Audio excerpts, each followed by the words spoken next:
Well, praise the Lord. I am here to give you a brief introduction to the Gospel of Matthew today. As we are continuing on with the Fall Bible Reading Challenge, I want to congratulate you for making it this far and encourage you to keep going and finish this through. We are reading through the entire New Testament in just 90 days. That's a great feat and a goal to accomplish before the end of the year. So, this is the third gospel that we will be reading since we have started the Fall Bible Reading Challenge. We read John and Mark already, and we're going to conclude the Fall Bible Reading Challenge with the Gospel of Luke at the very end. But right now we just read through the book of Acts and all of Paul's epistles. And now we are beginning with the gospel, or we are going into the Gospel of Matthew, and we kind of did it this way to spread the gospels apart throughout the Fall Bible Reading Challenge. I am outside right now. We are actually visiting my parents right now. So I'm outside on their porch with their dog, and then someone just decided to start mowing right as I started the video, and apparently doing other yard work. Hopefully it's not too loud in the background. But the book of Matthew, the Gospel of Matthew, was of course written by Matthew between 50 to 75 AD. There's a little discrepancy on that. Matthew was an apostle and former tax collector, as many of you probably already know. Little information is given about Matthew in the scriptures, but Jewish tradition says that for 15 years following the resurrection, he preached in Palestine and then conducted missionary campaigns in other nations. Church leaders, so this is where the time discrepancy is. Church leaders of the 2nd and 3rd centuries generally agreed that Matthew was the first gospel to be written of the 4 gospels, and various statements in their writings indicate a date between 50 to 65 AD. However, many modern scholars feel that both Matthew and Luke relied heavily on Mark in writing their Gospels, and accordingly date Matthew later.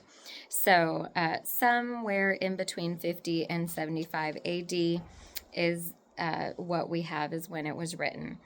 Matthew's goal in writing this gospel was to present Jesus not only as the Messiah, but as the Son of David, and to present this truth in such a way that it would aid the Christians of that time in their controversies with the Jews, as there was some tension there. Matthew groups the teachings and acts of Jesus into 5 different parts. First, in between chapters 3 to 7, it includes the Sermon on the Mount, in which Jesus describes how people should live under God's reign.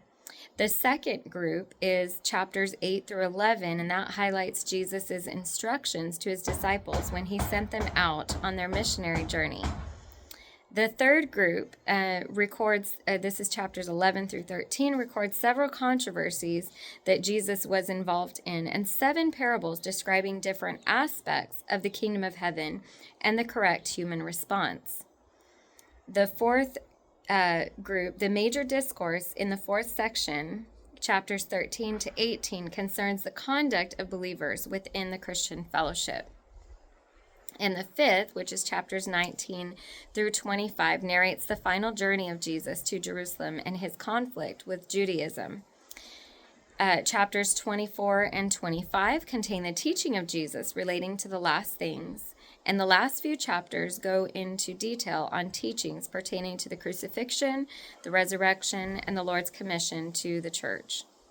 Matthew gives clear revelation and explanation of Jesus being the fulfillment of Old Testament prophecies.